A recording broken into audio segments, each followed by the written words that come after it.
previous rules were over 2 decades old, and so there was a perception that because they were introduced before in the early days of the internet, that they weren't really fit for purpose anymore and that they were in need of modernisation. So the overarching purpose of the new rules is to modernise and to improve the existing legal framework, really. And in particular, you could see that the European Commission placed emphasis on the need to improve the effectiveness of existing data protection rights.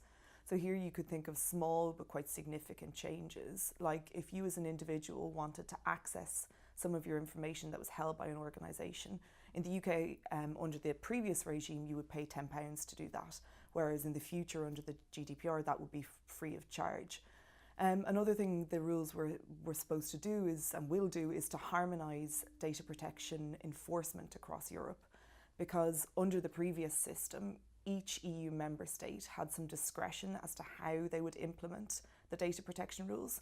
And so this has meant that we have kind of competing rules and competing visions of how they should be applied across EU member states, whereas the new rules should ensure more harmonisation there and therefore more continuity, more coherence when the rules are applied across borders.